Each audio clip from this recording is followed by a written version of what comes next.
देश और दुनिया की खबरें देखने के लिए देखते रहें। नमस्कार। वरिष्ठ पुलिस अधीक्षक देहरादून द्वारा कोतवाली पटेल नगर पहुंचकर कोतवाली में नियुक्त अधिकारी कर्मचारियों के कार्यों की समीक्षा की।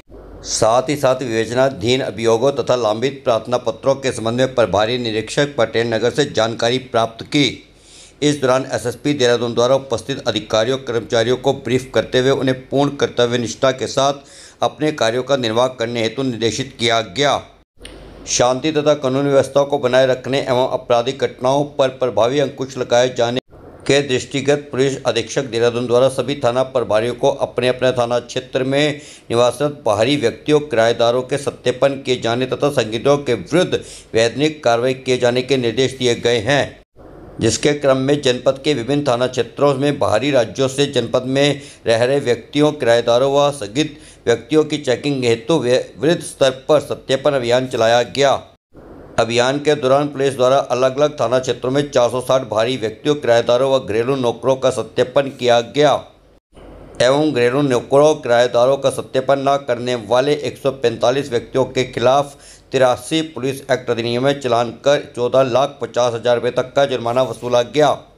इस दौरान मौके पर दस्तावेज न दिखा पाने पर 39 संदिग्ध व्यक्तियों को थाने लाया गया, जिनसे थाने पर पूछताछ कर उनका सत्यापन की कार्रवाई की गई तथा नियमों का उल्लंघन करने पर 45 व्यक्तियों के विरुद्ध 81 पुलिस एक्ट के अंतर्गत कार्रवाई करते हुए 11,250 रुपये का जुर्माना वसूला गया। मुख्यमंत्री पुष्कर सिंह धामी ने मुख्य सेवक संवाद के तहत प्रदेश भर से आए युवक एवं महिला मंगल दलों के प्रतिनिधियों के साथ मुख्यमंत्री आवास स्थित मुख्य सेवा सदन में संवाद किया। इस अवसर पर मुख्यमंत्री ने घोषणा की कि मंगल दलों को मिलने वाली प्रोत्साहन राशि 4,000 रुपये से बढ़ाकर 5,000 रुपये कर दी जाएगी। मंगल दलों को आत्मनिर्भर बनाने और ऋण सुविधा प्रदान करने के लिए नीति बनाई जाएगी। मंगल दलों को डिजिटल मिशन के अंतर्गत प्रशिक्षण भी दिया जाएगा। राज्य स्तर पर एक पोर्टल बनाया जाएगा, जिसमें प्रत्येक युवा और महिला मंगल दल को एक दूसरे से जोड़ा भी जाएगा। हाथी बड़कड़ा स्थित कैंप कार्यालय में एक सम्मान एवं आभार कार्यक्रम का आयोजन किया गया, जिसमें स्वर्गीय हरबंसपुर मेमोरियल ट्रस्ट के पदाधिकारियों और कैंट क्षेत्र की जनता ने गढ़ी कैंट में प्रदेश के सबसे बड़े सामुदायिक भवन का निर्माण करवाने पर कैबिनेट मंत्री गणेश जोशी का आभार व्यक्त किया। इस अवसर पर ट्रस्ट और क्षेत्रवासियों ने फूल मालाओं और पुष्पगुच्छ भेंट कर गणेश जोशी का आभार व्यक्त कर शुभकामनाएं दी। कार्यक्रम के दौरान लोगों ने गढ़ी कैंट से छावनी परिषद कार्यालय के निकट 12.51 करोड़ रुपए की लागत से बने नवनिर्मित हरबंसपुर मेमोरियल कम्युनिटी हॉल के निर्माण के लिए मंत्री गणेश जोशी का धन्यवाद एवं आभार व्यक्त किया। आइए विस्तार से सुनते हैं अपने राजनीतिक गुरु स्वर्गीय हरबंसपुर जी के बारे में गणेश जोशी ने क्या कहा। जब आप मेरे बारे में बोल रहे थे तो मुझे कपूर साहब से जुड़ी क्या याद आई।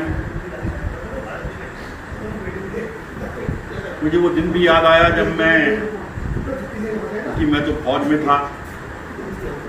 मेरे पिताजी फौज में थे, मेरे 7 भाई फौज में थे, मेरे ताऊ जी फौज में थे, मेरे चाचा जी फौज में थे और मुझे राजनीति की ABCD भी नहीं आती थी और मैं आकर ठेकेदारी करता था। वहाँ से आने के बाद हम लोग बैठे हुए थे। इतने में मेरा आज हमारे बीच में युवराज से बुलाया।